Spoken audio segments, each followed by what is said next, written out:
Nilesh, welcome to मंगळवार thank you very much. Thanks for having me. Marathi commentary विषयी कमी ज्यांना माहिती आहे तर त्यांना तू एक 2 मिनिटांमध्ये काय ब्रीफ देशील की एक्झॅक्टली तू काय काय करतोस आणि मराठी कॉमेंट्री कडे लोकांनी कसं पाहिलं पाहिजे? सर्वात पहिलं म्हणजे जे क्रिकेट तुम्ही घरात बसून पाहता ते तुम्हाला आवडतंय, त्याचं आवडायचं मोठं कारण म्हणजे तो एक स्पोर्ट आहे, खेळ आहे. खेळासारखा खेळला जातो, खेळासारखा तुमच्या घरात तुम्ही पाहिला जातो. पण ज्या वेळेस हा खेळ खेळला जातो, कोणाशी विषयी त्याविषयी बोललं जातं, तर ते बोलणाऱ्यांचं पण तेवढंच, म्हणजे आमच्यासारखी लोक कॉमेंट्री जी करतात, ज्याला आपण विश्लेषक किंवा विश्लेषण म्हणतो मराठीमध्ये. तर मराठीमध्ये कॉमेंट्री करत असताना आपण काय बोलतोय, कशा पद्धतीने बोलतोय, ह्याला खूप महत्त्व दिलं गेलं जातं. मग एक थोडक्यात उदाहरण तुला सांगायचं झालं तर माझ्या ठाई कॉमेंट्री काय आहे, इतरांच्या ठाई वेगळी असू शकते. माझ्या ठाई असं आहे कॉमेंट्री की आता क्रिकेट हा गेम भारतामध्ये प्राईम टाइमला खेळला जातो. बरोबर. प्राईम टाइम म्हणजे काय, संध्याकाळी 7 नंतर रात्री 11 पर्यंत, जी आमच्या व्यवसायात ज्याला प्राईम टाइम म्हटलं जातो. Prime time in the sense, माहित नसेल तर सांगतो, की जिथे तुमच्या ऍडव्हर्टाइजमेंटचा रेट 10 पट वाढतो, ते प्राईम टाइम. म्हणजे सगळे लोक घरात असतील किंवा त्यांना वेळ असेल, काही कामं करत नसतील, अशा वेळेस क्रिकेटचा सामना, IPLचं उदाहरण आपण जर घेतलं. पण आता परिस्थिती बदललेली आहे. म्हणजे नॉट ओन्ली बायकाच किचनमध्ये असतात, पुरुष देखील असतात घरामध्ये. आजोबा बसलेले असतात मॅच पाहत, त्यांच्या बाजूला एखादं नातवंड बसलेलं असतं किंवा आजी बसलेल्या असतात. नवरा सुद्धा आलेला असतो, बायको सुद्धा ती ऑफिसमधनंच येऊन आलेली असते, त्यांची काहीतरी कामं चालू असतात, कुकरच्या शिट्ट्या होत असतात, कोणतरी किचनमध्ये असतं. पण हा हा सामना आहे, मॅच चालू असताना जर माझा आवाज ऐकून ती लोक हातातलं काम सोडून बाहेर आली, टीव्ही समोर आली, की हा का बोंबलते बाबा, ते रे पाहूयात, एवढं जरी झालं तरी मी सफल झालो असं स्वतःला क्या मानतो. बात ही आहे. कॉमेंट्री. कारण चालूच असतं कंटिन्यू. टीव्ही आपल्या घरात मला वाटतं आपण नसतो तेव्हाच बंद होतो, नाही का आजकाल. हो. अदरवाईज चालूच असतं, कोण ना राईट. कोणतरी काहीतरी चालूच असतं. राईट. तर ते काम, ते कुकरच्या शिट्टीमधनं, ते आजोबांच्या ते स्क्रोल करत असल्यापासून, मुलाच्या खेळण्यापासून, वडिलाच्या ऑफिसचा लॅपटॉपमधनं डोकं काढून बाहेर येऊन, किंवा इन द सेन्स बाई सुद्धा घरातली तिची मेल चेक करत असते, ते घटकाभर सोडून पटकन बाहेर येऊन, अरे काय झालं रे, ज्यावेळेस ते येतात त्यावेळेस मी जिंकलो असं म्हणतो. म्हणजे ती नाईस. माझ्या ठाई खरी बघायला गेलं तर कॉमेंट. बेस्ट. आता कॉमेंट्री म्हणल्यावरती जे कॉमेंट्रेटर्स आठवतात तर अं, तुझे फेवरेट कॉमेंटेटर्स कोण आहेत? तसं पाहायला गेलं तर माझे फेवरेट म्हणशील तर ज्यांचा अभ्यास जास्त आहे हम्म. ते मला जास्त आवडतात. हम्म. म्हणजे आरडाओरडा करणारे खूप आहेत. हिंदी, मराठी, इंग्लिश, भोजपुरी, तमिळ, तेलुगू, कन्नडा, बंगाली, गुजराती सगळीकडे आहेत. पण मंडळी जर म्हटली की ज्यांचा अभ्यास चांगला आहे किंवा ज्यांच्या बोलण्याला वजन आहे, मग मी थोडासा ओल्ड स्कूल आहे तसं पाहायला गेलं तर, त्यामुळे सुनील गावस्कर, रवी शास्त्री, हर्षा भोगले हे माझे आयडल. म्हणजे हर्षापासनं मला ह्यात इंटरेस्ट आला, की राईट. बाबा आपण ह्याच्यात पडायला हरकत नाही, किंवा काय आहे हे एक मोठं वर्तुळ ते तरी जाणून घेऊया, म्हणून मी खरं या गोष्टींकडे आलो. आणि हे तिघांना डेफिनेटली मी आयडल मानतो. नाईस. आता जेव्हा कॉमेंट्री करायची असं आपण म्हणतो त्यावेळेस मला तरी असं वाटतं किंवा बऱ्याच लोकांचे असे काही कन्सेप्शन्स असतील की जे चाललंय मॅच मध्ये ते फक्त सांगायचंय, तर ह्याच्या पलीकडे काय असते कॉमेंट्री? अगदी खरं आहे, तू बोलला असते. पण मी सध्या थोडक्यात सांगतो, मी हे गोष्टी शिकवतो पण, राईट. त्याकडे आपण पुढे येऊच या. Yes, yes. पण पहिली गोष्ट, मी ज्यावेळेस शिकवतो किंवा ज्यावेळेस मी बसतो समोर, एखादा व्यक्ती माझ्यासमोर आहे, तर त्यांना मी हेच गोष्ट सांगतो की ती व्यक्ती पाहतीये, ती पाहतीये म्हणून तुम्हाला ऐकतीये. जर त्याच्या हातात उजव्या हाताने बॅटिंग करतोय, तुम्ही तेच म्हणता उजव्या हाताचा फलंदाज मैदानावरती आलाय, तर तो पाहतोच आहे ना. तेच तुम्ही सांगणं म्हणजे तुमच्यासारखे मूर्ख तुम्हीच आहात. बरोबर. जर ते पाहत नसतील तर तुम्हाला ऐकतील का? अजिबात नाही. जर ते पाहतायत तर you have to respect them, की त्यांनी टीव्ही ऑन केलाय, ते पाहतायत, पाहू शकतात, त्यांना ही गोष्ट समजतीये. तर त्यावेळेस माझी कॉमेंट्री घ्यायला पाहिजे, ती राईट हँड बॅटर आहे, पण तो क्रीजमध्ये कुठे उभा राहायला बघा, क्रीजची त्यांनी उपयोग कसा केलाय, किंवा त्याचा स्टान्स कसा आहे. जर लेफ्ट आर्म पेस बॉलर टाकतोय, थोडा अँगलनी येतो, त्यामुळे शोल्डर ओपन होतात, त्या टेक्निकल गोष्टी आहेत. बरोबर. पण ह्या जसं मी आज तुला सांगितलंय, जसं लोक आज ऐकतात, पुढच्या वेळेस कदाचित टीव्ही लावताना किंवा मॅच पाहताना त्यांना ते कळेल, अरे हो, की हा थोडासा असा ओपन का उभा राहिलाय, की ह्याचा खांदा इकडं का गेलाय.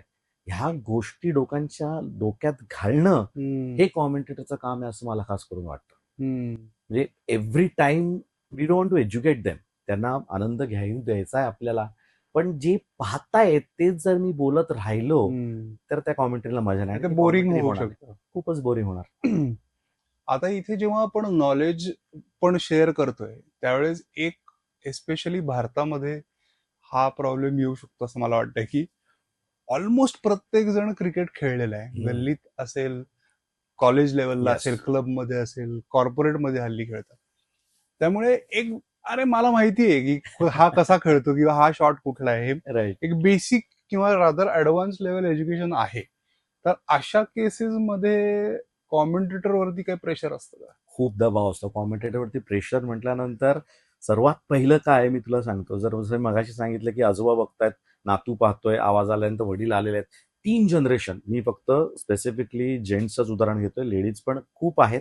जास्त लादर फॉलोअर्स त्या जास्त असतात, त्या जास्त आता क्लोजली क्रिकेट पाहतायत. पण मी एक 3 जनरेशन विषय बोलूया. लेट्स नॉट टॉक अबाउट आजोबा नातू. एक 3 जनरेशन बसल्यात राईट. वेगळ्या वेगळ्या वयातल्या. तर त्या वेगळ्या वयातल्या 3 जनरेशन आहेत, ती सर्वात ओल्ड जनरेशन आहे. त्यांनी कव्हर ड्राईव्ह पाहिलेले आहेत. त्यांनी स्कूप नाही पाहिलेला किंवा त्यांनी सूर्याचो बसून मारतो डोक्यावरनं बरोबर. ते त्यांना माहीत पण नाहीये किंवा त्यांना शिकवलं देखील गेलं नाहीये. त्यामुळे त्यांना एज्युकेट करणं ही माझी जबाबदारी आहे. आणि त्यांच्यानंतर जी तिसरी पिढी आहे, जी सर्वात लहान पिढी आहे, ते हेच पाहते. त्यांनी कव्हर ड्राईव्ह खूप कमी पाहिलेत, त्यांनी सिंगल डबलचा गेम खूप कमी पाहिलाय. त्यामुळे ह्या 3 जे जनरेशन आहेत त्यांचं तिघांचे इनपुट वेगळं होतं.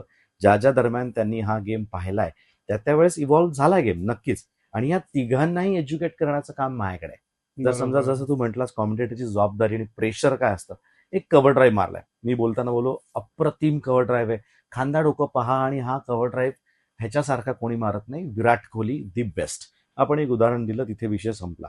पुढच्या वेळेस ज्यावेळेस ही 3 मंडळी बसलेली आहेत त्यावेळेस कव्हर ड्राईव्ह मारेल तर त्यावेळेस त्या मुलाच्या तोंडातनं अपसून निघू शकतो, विराट सारखाच मारलाय नाही. तो कुठेतरी ते रिलेट करतो, अरे कारण त्यांनी ते ऐकलंय. आणि ज्या वेळेस समजा मी हे बोललो नसतो की कव्हर ड्राईव्ह असा मारायचा आहे, ज्यावेळेस तो मुलगा तिथे बसलेला सर्वात लहान, सर्वात छोटी व्यक्ती, मुलगा नको म्हणूया, सर्वात छोटी जनरेशन बसलेली, ती मोठ्या किंवा मधल्या जनरेशनला विचारते हा काय शॉट होता. आणि जर त्या जनरेशनला ते माहिती नसेल, आम्ही एज्युकेट केलं नसेल, तर तो टाळमटाळ करेल, तो तिथनं निघून जाईल, थांब थांब पुढचा बॉल बघ. तर ती सिच्युएशन तो एस्केप करायला पाहिजे. त्यामुळे माझा एक जो श्रोता आहे पाहणारा, मी त्याला गमावून बसू शकतो कदाचित. बरोबर. त्यामुळे मला ते एक्सप्लेन करणं गरजेचं आहे. आणि पुढच्या वेळेस ज्या वेळेस जर मी त्याला एक्सप्लेन केलं असेल त्यावेळेस ती तिसरी जनरेशन या पहिल्या दोघांबरोबर असेल, तर ही पहिली दोघं त्या तिसऱ्याला सांगतात की याला हे म्हणतात बरं का, हा शॉट आहे बरं का. त्यामुळे एज्युकेशन अपसूक होत जातं. म्हणून माझ्यासाठी माझं जो ऑडियन्स आहे तो दिवसेंदिवस वाढत जातो, कारण त्यांना ह्यातनं माहिती आहे. आणि सर्वात गोष्ट सगळ्यांनाच आपल्याला माहिती आहे, आपल्याला प्रश्न विचारले जातात, आपण एम्बॅरेस होतो जर आपल्याला उत्तर नसेल आपल्याकडे तर. त्यामुळे उत्तर ज्यावेळेस तुमच्याकडे असतं, तुमचा कॉन्फिडन्स वेगळा असतो आणि त्यात तुम्ही मग इंटरेस्ट घेऊन ती गोष्ट बघता. खेळच नाही, पिक्चर सुद्धा असेल किंवा एखादा शॉट असेल, सीन असेल, की कसं घेतलं, जर माहिती आहे ड्रोननी घेतलंय, जर तुझ्या छोट्या जनरेशन सांगतोय ड्रोननी असं घेतलं बरं का, यू फील प्राऊड ऑब्विसली की मला माहिती आहे.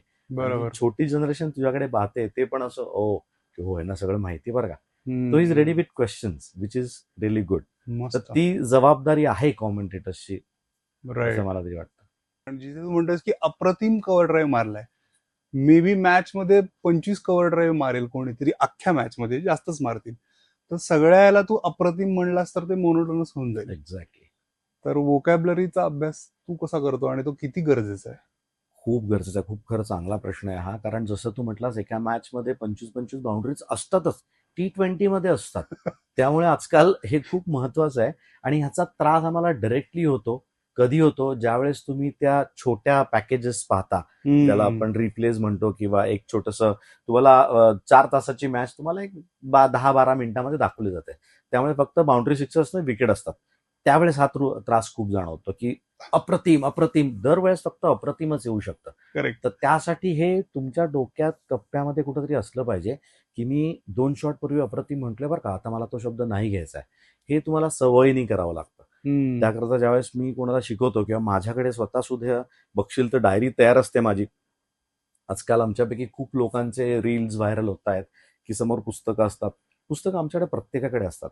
त्याच्यामध्ये सर्वात बेसिक गोष्ट मी स्वतः काय करतो किंवा केली इतके वर्ष, तर चांगलं आणि वाईट यासाठी चांगल्याचे 10 शब्द, वाईटाचे 10 वेगळे शब्द, ते अक्षरशः मी लिहून काढले. त्याचं एक एक्झाम्पल देऊ शकतो? त्याचं म्हणजे चांगलं म्हणजे अप्रतिम, सुंदर, उत्कृष्ट, अद्वितीय, अतिशय छान, हे चांगल्यापैकी झाले 5. म्हणजे हे गोष्टी जर तुम्ही लिहिलेल्या आहेत, या तुमच्या डोळ्याखालनं कायम जात आहेत, तर त्या अचानक आठवतात.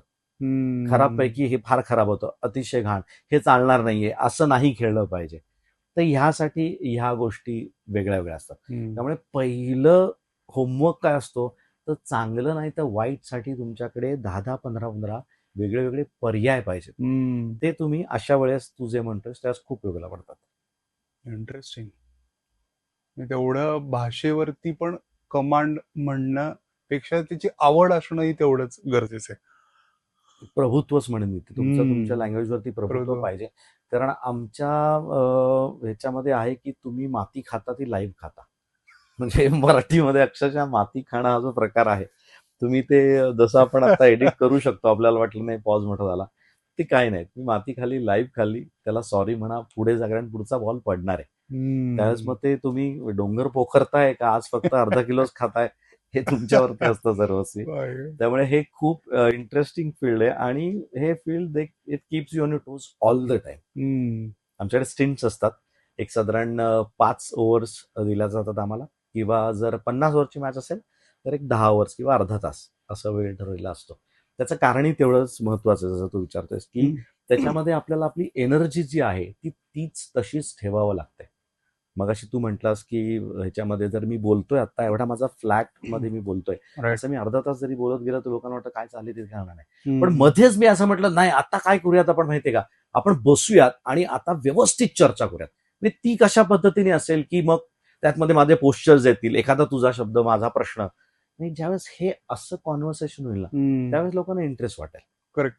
त्यामुळे जसं तू मगाशी विचारलं होतंस की तो ग्राफ जो पाहिजे शुअर. तोही खूप वरती खालती आम्हाला करावा लागतो, तरच ते व्यक्ती आज जी काम करते ते का बोंबलतोय, मग ती विकेट असो किंवा बाउंड्री असो किंवा सिक्स असो किंवा सुटलेला कॅच असो, ती बघायला बाहेर यायला पाहिजे. कारण दोज आर द मुवमेंट्स ना, त्या मला तेवढ्या मोठ्या कराव्या लागतात. राईट. अशी कुठली मुवमेंट किंवा मुवमेंट्स तुला आठवत आहेत किंवा असं वाटतंय का की ह्याला मी पाहिजे होतो कॉमेंट्री करायला? खूप वेळा होतं असं, खूप वेळा होतं. आणि आपण नसतो ना त्याच वस्तू, अरे मी का नव्हतो, पण असं मला कधी त्याचा त्रास नाही झाला किंवा ते डोक्यात धरून नाही. कारण एक तर फर्स्ट ऑफ ऑल या क्षेत्रात जी लोक आहेत तर त्यांची हायरार्की असते की बाबा एक्सपिरियन्स असतो, तुम्ही काय मागच्या मॅचला बोललात त्याप्रमाणे तुम्हाला पुढची मॅच मिळत असते, किंवा त्या भानगडीत मी न पडता माझा सरळ साधा सोपा विषय असतो. 20 पैकी आपल्याला 5 ओव्हर मिळणार आहेत ना, त्या 5 ओव्हरमध्ये काय फुटबॉलची कॉमेंट्री करायची का, हॉकीची करायची का, क्रिकेटचीच करायची ना. तोही बॅट आहे, तीच बॅट, तोच बॉल, तेच ग्राउंड. त्यामुळे मला असं नाही कधी वाटलं की मी इथे पाहिजे होतो किंवा तिथे पाहिजे होतो. जे आहे ते खुलवणं हे माझं काम आहे, हे एवढं मी अगदी असं प्रांजळपणे करून त्यात मजा येते. आणि मगच तुम्हाला वाटतं किंवा मग ते मधले लेंदी ओव्हर्स असतील, 50 ओव्हर असं खूप होतं, मधल्या 20 ते 35 पर्यंत काहीच घडत नाही, सिंगल डबल चालू असतात. पण त्यावेळेस तुमचा अभ्यास खूप कामाला येतो. तुमच्या वेगळ्या वेगळ्या ज्या तुमच्याकडे नवीन नवीन किस्से असतात, तुमच्या बरोबरची जी व्यक्ती असते तो काय खेळलाय, त्यांनी कितपत खेळलाय हे तुम्हाला माहिती असेल तर आपण त्याला खूप साऱ्या गोष्टी विचारू शकतो आणि तो ट्रॅकच बदलतो. मग असं पण बरेच वेळा माझ्या बाबत झालंय की बाबा मला ही दिली होती अर्धा तास, पण विषय चांगला आहे, चालू राहते चालू राहते, पुढच्या 5 पण तुम्ही दोघंच करा. मग ते तू अर्न केलं ना, दॅट यू अचीव्ह दॅट. त्यामुळे नॉट नेसेसरी की इथे पाहिजे होतं तिथे पाहिजे होतं, राईट. असं नाही माझ्या डोक्यात कधी. नाईस. क्रिकेट पाहताना इन जनरलच आता पूर्वी म्हणजे अगदी एक 20 वर्षापूर्वीच जरी आपण बघितलं तरी बऱ्याचदा खूप मित्रमंडळी, नातेवाईक, शेजारचे पाजारचे असे एकत्र बसून मॅच भरपूर बघत होते. आणि त्यावेळेस म्हणजे सॉलिड अनालिसिस चालायचं, प्रत्येकाचं एक काहीतरी म्हणणं असायचं की हा शॉट नाही त्यांनी बरोबर खेळला किंवा ह्याला जमतच नाही, याला वर कशाला पाठवलं पासून. बरोबर. तर तो एक अनालिटिकल माइंड आणि ते कलेक्टिव्ह व्हायचं. पण आता सुद्धा मॅच पाहताना जनरली हा एक अनालिसिस लोकांचं दिसतं की सगळ्यांना माहिती असतं की काय करायचंय, फक्त ते खेळत नसतात. तर कॉमेंट्री करताना अनालिसिस वाला जो अँटिना आहे तो किती तुम्हाला कंट्रोलमध्ये ठेवावा लागतो? खूप मस्त प्रश्न आहे. ऍक्च्युली एक ह्याच्या मागचं गणित किंवा एक पद्धत समजून घ्यायला पाहिजे की आम्ही लोक कॉमेंट्री करतो कशी. तू बघशील पहिल्यापासून जवळपास खूप अगोदर जर आपण मागे गेलो रेडिओ कॉमेंट्रीला, तेव्हा बघितलं तर एकच व्यक्ती असायची की ती दिवसभर ती कॉमेंट्री करायची. त्यानंतर व्हिडिओ आलं, त्यानंतर जसं लोकांना क्रिकेट दिसायला लागलं आणि ऐकायला मिळायला लागलं त्यावेळेस गोष्टी थोड्या बदलल्या. 2 कॉमेंटेटर्स यायला लागले. त्यानंतर क्रिकेट इव्हॉल्व्ह झालं, स्पीड वाढला, फास्ट झाला गेम. तर आता 2चे 3 देखील कॉमेंटेटर झालेत. तर सर्वात पहिलं आपल्याला समजून घ्यायला पाहिलं की 2-3 लोक करतात काय. जर 2 लोक असेल, आपण तिथनं सुरुवात करूया. तर 2 लोक समजा आपण 2 जण आहोत, तर त्यामध्ये माझा रोल काय, तुझा रोल का, हा ठरलेला आहे. आणि तेच कारण आहे, मी तर अगदी ठमकावून सांगेल की हे ठरलेलं जे आहे तेच कारण आहे की लोकांना ते आवडतं. क्रिकेट हा एकच खेळ असा आहे आता जगभरात की तो सातत्याने पाहिला जातो. रोज मॅच असेल, तू रोज पाहशील, कारण ना आम्ही तुला ती सवय लावली, कारण आम्ही त्या पद्धतीनेच रोज करतो. बॉल पडल्यानंतर ज्यावेळेस होतं, म्हणजे मी त्याकडे येतो आता, कशी पद्धत आहे. सर्वात पहिला आम्ही सगळ्यांना सांगतो, आमचा थंब रूल काय, ज्यावेळेस बॉलर पळत येतो, Wien is on is mark, ज्यावेळेस तो रनअप सुरू करतो, आम्ही गप्प बसतो, आम्ही काहीही बोलत नाही. त्यावेळेस तुम्हाला आम्ही तो फील देतो की काहीतरी घडतंय बरं का. कारण सारखी चावचाव चालली आहे आणि तुम्ही एकदमच शांत झाला तर आपसुकच तुमचे डोळे स्क्रीनकडे जातात. अरे हा का थांबला? मग कळतो ओके, हा पळायला लागलाय. हा पळायला लागलाय म्हणजे काहीतरी घडणार आहे. काहीतरी घडणार म्हटलं तर तुम्ही थांबता तिथे, बघू तरी हा तरी बॉल बघूयात, म्हणून तुमचं काम Exactly. सोडून तुम्ही त्याकडे जातो. ज्यावेळेस बॉल पडतो त्यावेळेस आपण दोघं जर समजा असलं तर मी कॉलर आहे आणि दुसरा असतो माझ्याबरोबर, जसं तू आहेस, तू समज एक्सपर्ट आहे. ही 2 लोक असतात. कॉलरचं काम काय असतं, व्हॉट म्हणजे काय, की त्यांनी काय घडतंय ते बोलायचं. आणि एक्सपर्टचं काम असतं व्हाय म्हणजे काय, कशामुळे घडलं हे तुझ्याकडनं पण अपेक्षित. त्यामुळे तू नेहमी बसशील तर हर्षा भोगले असेल तर सुनील गावस्कर असतात, जे की खूप क्रिकेट खेळलेत. रवी शास्त्री असेल तर त्यावर कोणीतरी ज्युनियर कॉलर असतो. जर तिथे हरभजन सिंग बसलाय तर दुसरी व्यक्ती कॉलर असते. जसं मी सांगितलं, आता बॉल पडला म्हणजे तो पळत येतोय, आम्ही शांत बसायचं. एक छोटं उदाहरण तुला देतो. तर बाउन्सर टाकलाय त्यांनी, आखूट टप्प्याचा चेंडू आहे, मराठीमध्ये आपण करूया. ओके, बॉल चांगला आखूट टप्प्याचा बॉल आहे, अर्ध्यात टाकलाय, जोर लावलाय, खांदा वापरलाय, पण सरळ कीपरकडे जातोय. एवढं सांगून माझं काम संपलं, बंद केलं, रन निघाली नाही. त्या लगेच जसा मी माईक खाली ठेवलं, तुझी जबाबदारी आहे, तू म्हणणार हो निलेश बरोबर आहे, हे विकेटच असं आहे की जर तू तिथे बघशील ना, आपण सुरुवातीला पाहिलं होतं थोडं ग्रास होती आणि आता नवीन बॉल असतानाच त्यांनी ह्या शॉर्ट टर्म बॉलचा उपयोग केला पाहिजे. आणि सर्वात महत्वाचं म्हणजे त्यांनी हे टावेस टाकतोय ते मागे 2 फिल्डर लावलेत, कारण जर एज लागली तर तिकडे बॉल जाऊ शकतो. तर हे व्हाय आहे आणि व्हॉट मी सांगितलंय. तर ही पद्धत आहे, आपण एज्युकेट करत असतो, पण नुसतं ज्ञान नाहीये, सारखं आपण कोणाला टोचत नाही की असं आहे तसं आहे तसं आहे असं आहे. हे घडू शकतं किंवा होऊ शकतं, हे आपण ज्यावेळेस सांगतो ना, त्यावेळेस ते लोकांच्या पचनी जास्त वळतं. त्यामुळे ही पद्धत आहे ऍक्च्युली आमच्यामध्ये सांगायची. आणि ही पद्धत तू भारतात पहा, लंडनमध्ये पहा, ऑस्ट्रेलियामध्ये पहा, अमेरिकेत पहा, कुठेही पहा, अशाच पद्धतीने घडतं. त्यामुळे तो पॅटर्न सेट झालेला आहे, म्हणून तो ऐकायला चांगला वाटतो. राईट. आणि क्रिटिसिझम त्याच्यामध्ये किती टाकायचा, आता हे पण फॉर एक्झाम्पल असं बायस होतो का की एखादा प्लेअर मला नाही आवडत, पर्सनली नाही आवडत, तर मी तो खेळतोय ते वाईटच आहे, किंवा असं असं पण बऱ्याचदा झालेलं आहे. होतं. मोठ्या कॉमेंटेटर्सचं पण ते झालेलं आहे, अगदी. ज्याच्यावरनं मग मीडियामध्ये काय जे होतं ते त्या गोष्टी वेगळ्या. पण आता बेस्ड ऑन युअर एक्सपिरियन्स तो भाग कसा असतो? ऍक्च्युली मी जे वेळेस काम केलंय ते मी कॉलर म्हणूनच केलंय. कारण मी आमच्याकडे पद्धत अशी आहे की बीसीसीआय एकच ठरवतो की जर तुमच्याकडे शिक्का आहे, शिक्का म्हणजे तुम्ही जर इंडियासाठी खेळलात तरच तुम्ही आता कॉमेंटेटर म्हणून येऊ शकता, हा बेसिक रूल आहे. तर तो पार करून मी तिथे माझी वर्णी लावलेली आहे, कारण मी इंडिया नाही खेळलो, मी महाराष्ट्र रिप्रेझेंट केलं होतं, पण खूप वर्षानंतर मी इथे नव्हतो, त्यामुळे पुढे मी खेळलो नाही. तर ते लोक जे असतात, जे इंडिया खेळलेले आहेत, त्यांच्याकडे ती अथॉरिटी आहे. म्हणजे आता नावं नको घेऊयात आपण, पण मध्ये अशा 1-2 मराठी व्यक्ती जे की हिंदी इंग्लिश खूपच भारी करायचे, त्यांच्या बाबतीत ते किस्से घडलेत की त्यांनी, मी जसं म्हणतोय, व्हॉट आणि व्हाय सांगायचा प्रयत्न केला, त्यांच्यामुळे त्यांच्यावरती क्रिटिसिझम झाला. कारण तुम्ही खेळलेला नाही आहात, तुम्ही 140नी कधीतरी बॉल फेस केलाय का, मग तू कसं म्हणू शकतो की इथे बॅकफुटचा शॉट होता, तो एकदा खेळून बघ 140 मग बोल. त्यामुळे तुमची मर्यादा मला कळली पाहिजे. आपण काय आहोत, कॉलर आहोत का एक्सपर्ट आहोत, कुठल्या खुर्चीत बसलोय, जर ते तुम्हाला पक्क समजलं तर हा त्रास होत नाही. आणि ज्यांच्याविषयी जसं म्हणतोय, जे लोक हे बोलतात त्यांना ती अथॉरिटी आहे, कारण ते खेळलेत, आज न उद्या कधीतरी 10 वर्षापूर्वी 2 वर्षापूर्वी खेळलेत आणि त्यांनी ते अनुभवलंय. 140नी जातो बॉल म्हणजे काय जातो, त्यामुळे ते माइट से दिस. त्यामुळे त्यांना कोणी हा प्रश्न करू शकणार नाही. पण जो खेळला नाहीये त्यांनी हे केलं तर तू म्हणतो तसं नक्कीच प्रॉब्लेम येतात. तेव्हा ती काळजी खूप घ्यायला लागते.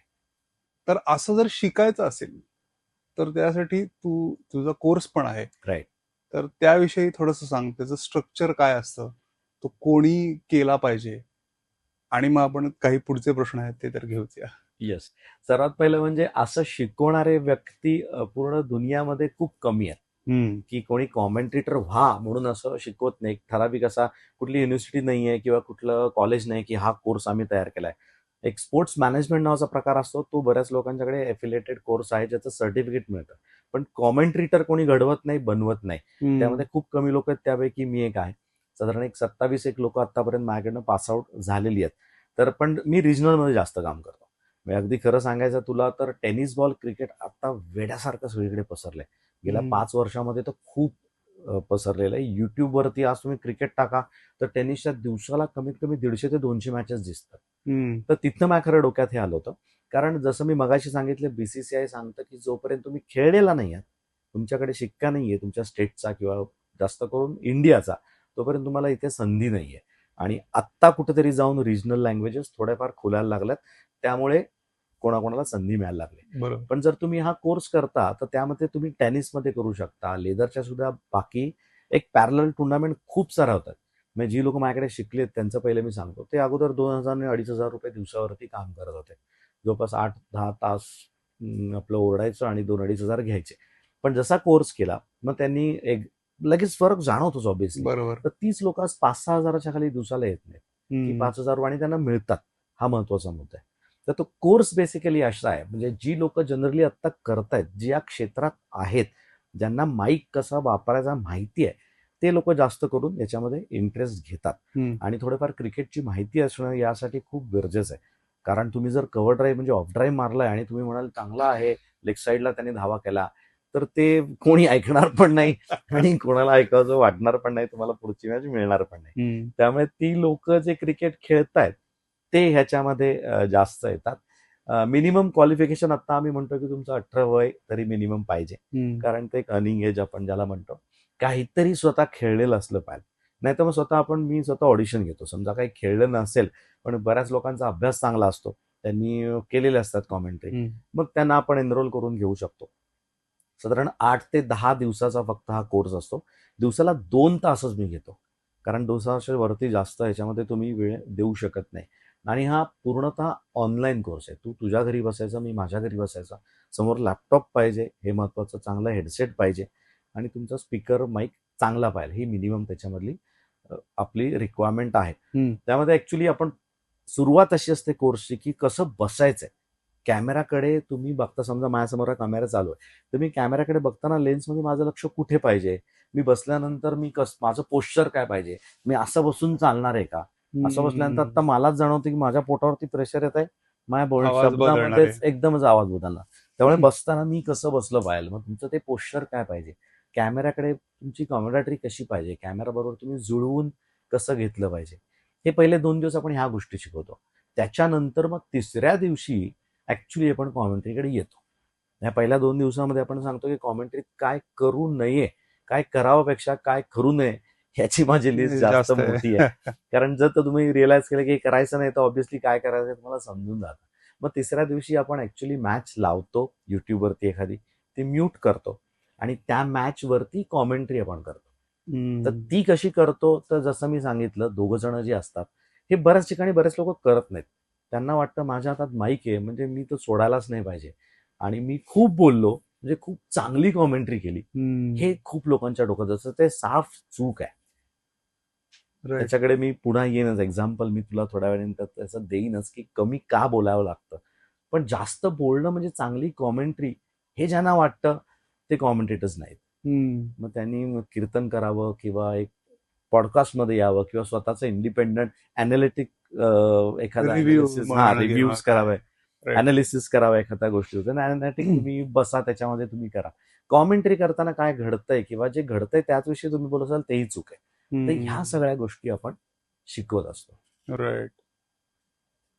भारी, इंटरेस्टिंग आहे. आता याच्यात आता मगाशी जे तू म्हणालास की बऱ्याचशा नवीन नवीन वेगवेगळ्या टुर्नामेंट्स येत आहेत, त्याच्यात कॉर्पोरेट आल्या, छोटे प्रीमियर लीग झाले, आणि यांच्या मॅचेसचं लाईव्ह युट्यूब स्ट्रीमिंग पण होत असतं आणि तिथे कॉमेंट्री पण असते. राईट. तर ती ऑन ग्राउंड कॉमेंट्रीचा मागचा एक एक एक्सपिरियन्स आहे. एक तू जे आता सांगितलंस ते सगळं स्टुडिओ मध्ये चालू बरोबर. आहे. हो. किंवा अगदी मॅच मध्ये पण असलात तरी तुमचा एक सेपरेट कॉमेंट्री बॉक्स असतो, जिथे तुमच्याकडे भरपूर सारे स्क्रीन आहेत. बरोबर. अनेक क्लोजअप्स तुम्हाला बघता येतात. पुण्यातल्या एखाद्या मैदानावरती कॉर्पोरेट हे चालू आहे आणि त्यांना मराठीतून जर का कॉमेंट्री हवी आहे, तर तिथे काय चॅलेंजेस दिसू शकतात कॉमेंटेटरला? कारण मे बी तुला एकच स्क्रीन असेल किंवा कदाचित नसेलही, तुला ते लांबनच बघून करायचे कॉमेंट्री. ऍक्च्युली चॅलेंज म्हणण्यापेक्षा मी म्हणेन की हे सुरुवातीला आम्ही असंच केलेलं आहे. जे लोक आज इथे पोचलेत त्यांनी सुरुवातीला तू म्हणतो तेच केलेलं आहे की पीए सिस्टीम असते मैदानात. एखादा उन्हात तुम्ही बसलेला असता, तुमच्याकडे एसी नाही, पंखा नाही, काही नाही. त्यानंतर खूप धूळ असते, सारखं कोण ना कोणतरी पुढनं जात असतं. तुम्हाला सामना मॅच क्लिअर दिसत नसते. बॉलिंग कोण करतंय ते बाजूच्या त्यांचा एक व्यक्ती बसलेला असतो टीमचा, त्याला विचारावं लागतं की ह्याचं नाव काय, त्याचं नाव काय. मी सुरुवात माझी पण अशीच केलेली आहे आणि सगळ्यांनी तशीच करावी. मी तर म्हणेन की तुम्ही जास्त अलर्ट राहता त्यावेळेस. जे तुम्हाला लक्ष द्यायला लागतं ना, मी म्हणेन ते 200% जास्त आहे स्टुडिओपेक्षा. कारण एक तर तुम्ही मैदानावरती असता आणि मैदानावरती जसं तू म्हटलं लिमिटेशन असतं, ते दूर चालू असतं. नाही म्हटलं तरी तुमच्यापासून 70 मीटरवरती त्या गोष्टी घडत असतात. तर ते जेवढे क्लोजअप तुम्हाला टीव्हीत घरी बसून दिसतात तेवढे तुम्हाला नक्कीच दिसत नसतात. त्यामुळे तुमच्या इन्स्टिंक्टवरती जायला लागतं. जर त्यांनी बॅकफुटला आलाय किंवा थोडंसं, मग तिथे इनिशियल मुवमेंट, टेक्निकल खूप गोष्टी असतात की त्याची ट्रिगर मुवमेंट आम्ही त्याला म्हणतो, की बॅटर अगोदरच हलतो, तो मग मागचा पाय हलवतोय का पुढचा पाय हलवतोय. मग ते बघून मग आम्हाला जास्त त्यावरती कमेंट करायला लागतं. जसं मी तुला मगाशी म्हटलं की ज्यावेळेस स्टार्ट घेतो बॉलर त्यावेळेस आम्ही गप्प बसायचं असतं. तर तिथे आम्ही सगळ्या इन्फॉर्मेशन गॅदर करतो. मग स्लिप आहे का, मग आहे तर कशाचा करते, लेग स्लिप आहे का, गली आहे का. आणि मैदानावरती असण्याचा फायदा असा आहे की कोण किती स्टार्ट घेते तुम्हाला दिसतं. मॅच जो तुम्ही स्टुडिओमध्ये असता तर जे कॅमेरामन दाखवतो तेवढंच आपल्याला दिसतं. ते 22 यार्डच दिसतं, बाजूचा एखाद दुसरा फिल्डर दिसतो, पण कव्हर्सवाला, मिड विकेटवाला, फाईन लेगवाला, मिड ऑन मिड ऑफ काय करतात हे कळत नाही. त्यामुळे तिथे तुम्ही लिंकअप करू शकत नाही. एखादा जर बॉल हवेत गेला, मिड ऑनला कॅच पकडला, तर तुम्ही बिल्टअप नाही करू शकत. तुम्हाला बिल्टअप काय करायचं, बॉल हवेत आहे, बघूया काय होतंय, आणि तो मिड ऑन येतो, कारण तो तुमच्या फ्रेममध्ये नसतो. राईट. त्याच्या उलट जर मी मैदानात आहे तर बॅटला लागलाय तर माझं लक्ष पहिलं जाईल की जवळ कोण आहे का तिथे. तो मिड ऑन मला येत असतो, त्यामुळे तो बिल्टअप करू शकतो. पण तिथे तुमचं क्रिकेटचं ज्ञान खूप महत्वाचं आहे. तो मिड ऑन आहे हे तुम्हाला स्वतःला माहिती पाहिजे. त्यावेळेस तुम्ही समोरच्याला सांगाल की तो मिड ऑन पळत आलाय, कारण 5 पावलं आत आहे, 10 पावलं मागे, 30 यार्ड मध्ये आहे का बाउंड्रीवरती आहे. तिथे तुमचं क्रिकेटचं ज्ञान खूप महत्वाचं आहे. इनव्हेरिएबली इंग्लिशमध्ये कॉमेंट्री लावली जाते, ती मराठीला स्विच का करावी लोकांनी, मराठी लोकांनी बेसिकली? बरोबर. आता तसं पाहायला गेलं ना तर माझा ह्याच्या मागचा थोडासा बघण्याचा दृष्टिकोन वेगळा आहे. तो वेगळा अशा अर्थाने आहे तर म्हणजे खूप ह्याच्यावरती उहापोह झालेला आहे. आम्ही हे करतो सगळं तर मुंबईतनं करतो. मुंबईमध्ये स्टुडिओ आहे स्टार स्पोर्ट्सचा. तर तो स्टुडिओ कुठे मुंबईत आहे, मुंबई कुठे महाराष्ट्रात आहे, महाराष्ट्राची बोलीभाषा काय मराठी आहे. पण 2019-20 नंतर मराठीत कॉमेंट्री सुरू झाली, इतक्या वर्षानंतर. बरोबर. त्याच्या अगोदर टीटी गेम आहे, तमिळ, तेलुगू, कन्नड या 3 भाषामध्ये त्यांची चॅनल्स आहेत. इंडिपेंडेंट 24 तासाची तमिळ, तेलुगू, कन्नडाची चॅनल आहेत. जर आज तुम्ही ह्या प्रदेशात गेलात तर तिथे इंग्लिश तू जसं म्हणतोयस तसं कोणी ते चॅनल देखील लावत नाही. इंग्लिशमध्ये ऐकणं दूरच, कारण त्यांची इंडिपेंडेंट चॅनल्स आहेत. ते ऑन ज्यावेळेस करतात तेव्हा स्टार स्पोर्ट्स तमिळ असंच चॅनल ओपन होतं आणि त्याला सगळ्या गोष्टी ह्या तमिळमध्येच मिळतात. जर तुम्ही तेलुगूमध्ये असाल तर तेलुगू उडतं, कन्नडमध्ये तर कन्नडचं चॅनल आहे. तशी सर्वात खेदक म्हणजे दुःखद गोष्ट अशी आहे की मराठी चॅनल नाहीये. पण मी याच्याकडे उलट्या दृष्टी, मी भयानक पॉझिटिव्ह मनुष्य आयुष्यात. तर मग आता आत्ताची आपण टुर्नामेंट घेऊया. आत्ता टेस्ट मॅच चालू होती, त्याच्यामध्ये जवळपास 11 लँग्वेज होता. हिंदी, मराठी, हिंदी, इंग्लिश, तमिळ, तेलुगू, कन्नडा, बंगाली, भोजपुरी आणि हरियाणवी, हे 8-9 भाषा होत्या. मराठी त्यात नव्हतं. तर मराठीत का नव्हतं तर असं विचारलं ज्यावेळेस जातं, इतर लोक चर्चा करतात, तर त्याच म्हणतात मराठीला रीच नाहीये, मराठी जास्त लोक पाहत नाही. मी तुझ्या प्रश्नाकडे येतोच आहे. पण मी उलटं बघतो की जर तुम्ही याच्यासाठी ती ठीक आहे, म्हणजे तमिळ, तेलुगू आणि कन्नड त्या विभागात गेलात किंवा भोजपुरीसाठी तुम्ही त्या प्रदेशात गेलात, हरवाणीसाठी तिथे गेलात, बरोबर. तर त्या लोकांना आपल्या एवढं इंग्लिश कळतं का रे? मग मला स्वतःला पडलेला एक प्रश्न आहे. म्हणजे आपलं एज्युकेशन चांगलं आहे, हा आपला त्याच्यात नुकसान आहे का मराठी माणसाचं? बरोबर. तसा पण एक तो मनात विचार येऊन जातो. खरंय. पण त्याच्यावरती आम्हाला ज्यावेळेस यायचंय त्यावेळेस म्हणजे आम्हाला एक आमच्यासमोर ध्येय असं आहे की इंग्लिशपेक्षा आपलं भारी व्हायला पाहिजे, तरच मग तुम्ही लोक स्विच करा. तुझ्यासारखा शिकला सवरलेला माणूस आहे, पहिला ऑब्व्हियसली इंग्लिशकडेच जाणार. पण आता तुझी माझी ओळख झाली, आपण गप्पा मित्र आहोत, तर कदाचित तू पुढच्या वेळेस एक बघू तरी निलेश ना तू काय करतोय म्हणून स्विच करशील, एक 5-10 मिनिटं ऐकशील. पण त्यात जर मी लेम असेल, मी एकदम बकवास कॉमेंट्री माझी असेल, तू परत कधीच येणार नाही. ओके निलेश, मी ओळखतो त्याला, हा एवढंच होईल. पण तिथे जर तुला वाटलं की नाही बाबा ह्याला ऐकावं, मी जर तुला खेळवून ठेवू शकलो, तर मग ऑब्व्हियसली तू इंग्लिश लावणार नाहीस. पुढच्या वेळेस तू अजून 4 लोकांनाही म्हणशील की अरे मराठी ऐका, मजा असते. मजा म्हणण्यापेक्षा त्यात मजा पण पाहिजे आणि एज्युकेशन पण पाहिजे आणि ते हँड इन हँड जाणारं पाहिजे. तर त्यामुळे हा विषय महत्वाचा आहे की बाबा तुम्ही मराठीत का शिफ्ट करायचं.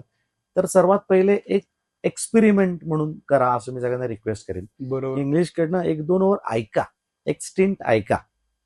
कारण मी नसलो, मी काय अख्खी मॅच नसतो, पण माझ्याबरोबर जी लोक असतात ती पण तेवढीच टॅलेंटेड आहेत, ती पण तेवढीच क्रिकेट खेळलेली आहेत, त्यांना सुद्धा तेवढंच क्रिकेट माहिती आहे. त्यांची सांगण्याची पद्धत जी इंग्लिशची आहे तीच आमची आहे, नाही तर आम्हाला तिथे कोणी घेणार नाही. बरोबर. कारण प्रोड्युसरना पण एक गाईडलाईन असते की हे असं घडलं पाहिजे तरच तुम्ही असता ना. तर मग करून बघायला हरकत काय.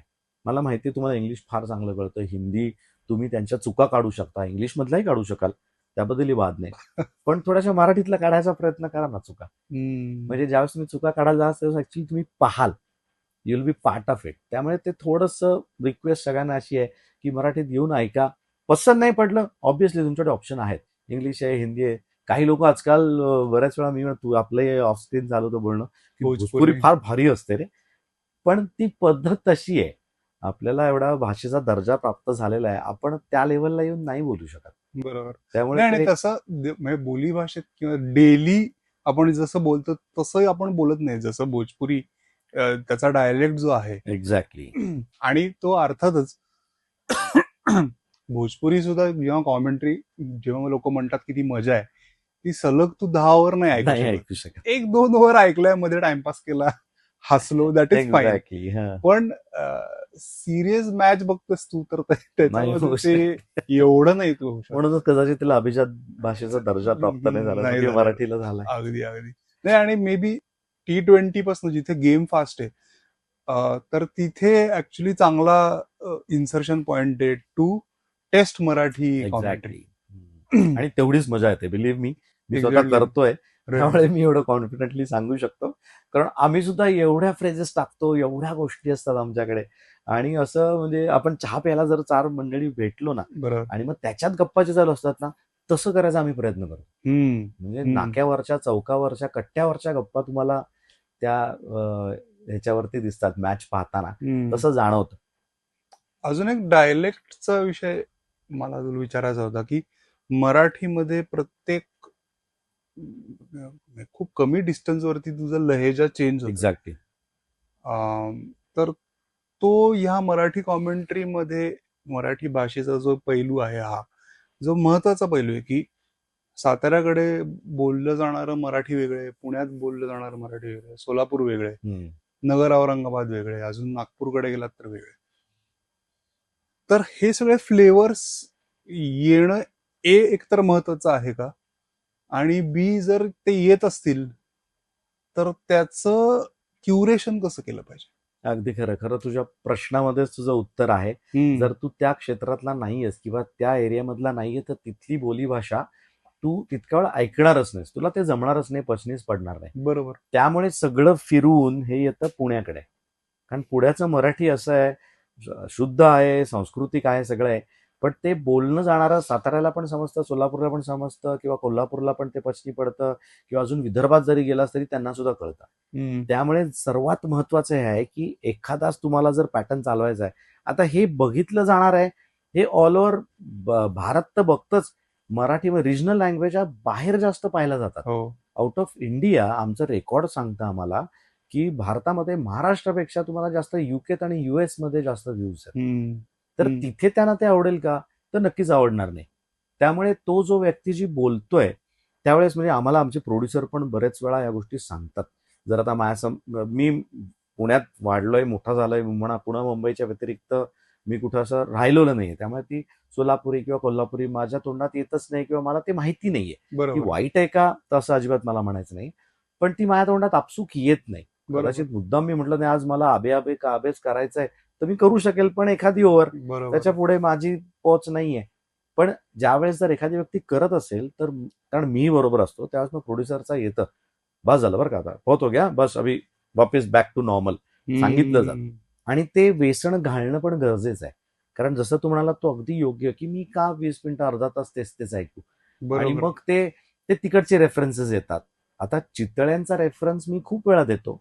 पण चितळे हे पुण्याकरता मर्यादित नाहीयेत ना, आज जगभर चितळे फेमस झाले. बरोबर पण जर तू कोल्हापुरातल्या एका अंडा बुर्जीवाल्याचं बोललात तर तो त्या कोल्हापुरातल्या 40 व्यतिरिक्त लोकांव्यतिरिक्त माहिती 45 माहीत नाहीये. नसेल.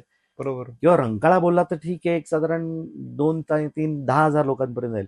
पण रंकाळा इंग्लंडमधल्या वसलेल्याला नाही समजणार. जर त्यामुळे तो कोल्हापूरचा नसेल नसला तर तर नक्कीच नाही कळणार. एक्झॅक्टली. त्यामुळे हे व्यसन घालणं खूप गरजेचं आहे. अगदी परफेक्ट बोललास की हे गरजेचं आहे का तर थोड्या प्रमाणात आहे, पण हे व्हावत नाही झाला पाहिजे. मग ते तू म्हणतो तसं होईल. अरे तो कोल्हापुरीच बोलतो त्यापेक्षा इंग्लिश काय वाईट आहे, किंवा तो सोलापुरीच बोलतो. बरोबर पुणेरी भाषा का आवडते किंवा मी तिथे 5-7 वर्ष का टिकून आहे, तर त्याला असं ना कुठला स्टॅम्प नाहीये किंवा एका एरियासाठी किंवा एका समाजासाठी ते मर्यादित ती भाषा नाहीये. ते मराठी सगळ्यांना समजतं आणि ते सोपं आहे. माझी बोलायची पद्धत अशी आहे की ती उगाच मी किचकट करत नाही. म्हणजे गोलंदाज फलंदाज आपण बोलतो खूप वेळा, पण ते 20 ओव्हरमध्ये बॅटर बॉलर येऊन जातं ना, चेंडू फळी करत नाही आपण त्याला. तो कॅचच म्हणतो, तो झेल सुटला असं खूप कमी वेळा येतं. त्यामध्ये आपल्यातलं वाटतं. बरोबर त्यामुळे मग ते ऐकावं असं वाटलं पाहिजे. हा सर्वात मोठा मुद्दा आहे. तोही आहे. म्हणजे मराठी पॉडकास्टला पण काही वेळेस असे येतात कॉमेंट की हम्म. आता ह्याला पण येतील का तुम्ही कॉमेंट्री का म्हणताय विश्लेषण का नाही? या समालोचन वगैरे. बरोबर, पण समालोचन. म्हणजे तोच मुद्दा आहे की लोकांपर्यंत पोहोचणं जास्त गरजेचं आहे आणि तो बॅलन्स इज व्हेरी इम्पॉर्टंट. मी थोडंच तुला मध्ये थांबवतो. जसं मी टीटीके विषयी खूप बोलतो, त्यामुळे तेलुगू कन्नडा हे जे कमेंट लिहिणार आहेत ना, त्यांना मी आवर्जून सांगेन की तुम्ही जाऊन तमिळ, तेलुगू, कन्नडा कुठलंही चॅनल तुम्हाला वाटते ते कुठलाही पिक्चर 10 मिनिटं व्यवस्थित पहा, मॅच पहा, तुम्हाला सगळं कळेल. त्याचं कारण काय आहे, त्या 10 मिनिटामध्ये त्यांची जर 4 शब्दांचं एक वाक्य असेल, त्यातली 2 इंग्लिश असतात. आणि ते इंग्लिशचा उपयोग इतका करतात. मला स्वतःला खूप आवड आहे. म्हणजे माझे आई वडील मला अगदी शिव्या घालायचे त्यावेळेस. तेव्हा चॅनल सिस्टीम झाली होती आणि मग ते स्काय 9 म्हणून पहिल्यांदा त्यावेळेस ते आलं होतं. त्यावेळेस हे सगळे इतर भाषांचे मी ते लावून बसायचो. अरे की ते ऐकायचं आपलं काहीतरी चाललंय कळत नाहीये, पण ते डायलेक्ट कानावरती पडतंय, हे होतंय. तर तेव्हापासून मी नोटीस करतो या गोष्टी. तुम्ही आता जाणता इंग्लिशचा एवढा भरीमार असतो त्यामध्ये, मग त्यांना त्यांची लोक का म्हणत नाहीत, मग हे कशाला त्यापेक्षा मी इंग्लिश पाहतो ना. पण नाही पाहत. ते त्यांच्याच भाषेकडे पुन्हा एकदा येतात, कारण त्यांना ते आवडतंय की बाबा 20 पैकी 11 तर माझ्या भाषेचे शब्द आहेत. आपण उलट करतोय, आपण इथे 18 मराठी बोलतोय आणि 2च इंग्लिश बोलतोय. बरोबर. तर हा मोठा फरक आहे भाषांमधला. म्हणजे आपणच करतो असं नाही. मला सांगायचं काय, हे सगळीकडे होतं. बरोबर. इंटरेस्टिंग. हा मुद्दा पण खूप महत्वाचा आहे. सो आता मला वाटतं प्रेक्षकांकडे पण ती जबाबदारी आहे की जिथे जर तुम्हाला तिथे अनालिटिक डॅशबोर्ड मध्ये जर नंबर्स दिसले की मराठी मध्ये लोक ऐकतायत, तर तो मराठी ओनली चॅनल जो आहे तो क्रिएट प्रोत्साहन मिळेल. अगदी खरं. कारण की नुसतं मनात असणं किंवा समजा आपण म्हणलं की नाही नाही मराठीचा चॅनल झालाच पाहिजे, पण एका पॉइंटला तुम्हाला कॉमर्स लक्षात घेता जर का ते मला वायबल नसेल, नाहीतर मग असा इन्व्हेस्टर आणा की ज्याला काही फरक नाही पडत, मग तू चालव बाबा. पण त्यांनी देखील का करावं, मी तर उलट म्हणेन. एक्झॅक्टली. ज्यावेळेस आता तुम्ही म्हणताय की बा मराठी पाहिजे ना, पण ते चाललं तर पाहिजे ना. आमचा सुद्धा पैसे कोणाला तरी द्यायचे, तो खिशातनं थोडी देणार आहे. आणि एकदा देईल, दोनदा देईल, त्यांनी का दरवेळेस द्यावे, काही महत्वाचा मुद्दा. सो ती जबाबदारी प्रेक्षकांकडे आहे. मला असं वाटतं की ती करूया. प्रेक्षकांची खूप आहे. आता जसं क्रिकेट बद्दल कॉमेंट्री ही तर आपण चर्चा केलीच. इतर अजून कुठले खेळ आहेत की ज्याच्यामध्ये तुझा शिरकाव हळूहळू झाला? तसं पाहायला गेलं तर क्रिकेट मी खेळलोय, मी जगलोय, मी सगळं क्रिकेटमय आहे. पण कबड्डीकडे मी सध्या जातोय. म्हणजे ह्याचं श्रेय पूर्णतः स्टार स्पोर्ट्सलाच आहे. माझं क्रिकेट त्यांनी पाहिलं 3 वर्ष. त्यानंतर मला अचानक फोन आला. ते म्हटले, "आता प्रो कबड्डी आपण मराठीत करतोय, तर तुला यायचंय." म्हटलं, "प्रो कबड्डी? कबड्डीचा माझा काही संबंध नाही." नाव, आडनाव, नातू, सदाशिव पेठेत आणि शनिवारला राहिलेला मुलगा. आईनी कधीही कबड्डीसाठी, कारण ती म्हणजे रेसलिंगच आहे ना, हाणामाऱ्याच आहेत. जायचं नाही, लागेल म्हणून मैदान पाहायला देखील दिली नव्हती कधी कबड्डी. कबड्डीच्या मॅचेस असेल तरी बाबा लांबनं घेऊन जायचे ना, कबड्डी नाही, आपला गेम नाही. असं थोडंसं चुकीचं आहे, ऑब्व्हियसली मला माहिती आहे. पण त्यामुळे कबड्डीने माझा काहीही संबंध नाही. हा. तर ते अचानक फोन आला. मी म्हटलं मी प्रांजळपणे सांगितलं की मला काहीच माहित नाही कबड्डीचं. म्हणजे ते मैदान किती बाय किती असतं, किती लोक खेळतात, इथपासून माझी सुरुवात होते. उसका टेन्शन मत लो, हम सिखाएंगे. म्हणून मला 8 दिवसाचा त्यांनी कोर्स घेतला. बर. आणि एक इंटरेस्टिंग गोष्ट मला वाटते, कदाचित लोकांना वाटेल का मला माहित नाही, पण 8 दिवसानंतर म्हणजे कबड्डीचेच दिग्गज आमच्याबरोबर होते, जे खेळले होते प्रो कबड्डी, आणि त्यांच्यावर ट्रेनिंग्ज असतात. त्या ट्रेनिंग्समध्ये ऍक्च्युली आम्हाला एक मॉक करायला लागते. जुनी मॅच लावली आहे, त्यात कॉमेंट्री करायची असते. तर मी आणि अजून एक व्यक्ती आम्ही बसलो. माझी पहिली कॉमेंट्री, कबड्डीची पहिली कॉमेंट्री. कबड्डी 40 मिनिटाचा गेम असतो, 10-10 मिनिटाचे 4 सेक्शन्स असतात. तर 10 मिनिटं कबड्डी करायची होती कॉमेंट्री. सुरू झालं, चालू झाली, कॉमेंट्री झाली, सगळे बाजूला व्यक्ती होती. आणि गिव्ह अँड टेक मला माहिती होतं, कारण आम्ही जे माझी शिक्षण झालं किंवा मी जे शिकवतोय, त्यावेळेस मला माहिती होतं की जे व्हॉट आणि व्हाय जे मी परत बोलतोय, तर ते मी दिलं त्या व्यक्तीला. व्हाय सगळं सांग, कारण ते खेळलेले आहेत ना, त्यांना माहिती आहे अँकल होल्ड काय आहे, किंवा त्यांना माहिती आहे मागणं येऊन त्यांनी कसं डॅश केलंय, किंवा ह्या वेळेस त्यांनी बोनस कसा घेतलाय. त्यामुळे मी ऑब्व्हियसली घडत देत होतो. झालं, आम्ही बाहेर आलो, तर ती जी व्यक्ती होती जी खेळलेली आहे, त्यांनी म्हणजे ही कॉम्प्लिमेंट घेतो ऑब्व्हियसली. तिने मला सांगितलं, "निलेश, काही चुकत असेल तर सांग बरं का." मी हात जोडले, म्हटलं, "मी हे आयुष्यात पहिल्यांदा केलंय." म्हटलं, "असं का म्हणताय तुम्ही?" "असं नाही, मी पहिल्यांदा करतोय," म्हटलंय. तर आय थिंक दॅट त्या व्यक्ती इज गॉट ऑफेंडेड. आम्ही कॉफी पेलो आणि आतमध्ये जाऊन माझ्या प्रोड्युसरला त्यांनी कंप्लेंट केली, "निलेश कॉपरेट नाही करत आहे आणि तो उगाच गोष्टी भलत्याकडे नेतोय. मी सांगतोय की आमच्या दोघांचं हे पाहिजे." तो म्हणे, "काय, मी पहिल्यांदा करतोय, मला काय सांग, तुम्हीच सांगा मला, असं तसं असं थोडी असतं," म्हणे. तर तो प्रोड्युसर म्हटलं, "हो, ह्याने आयुष्यात पहिल्यांदा केलंय.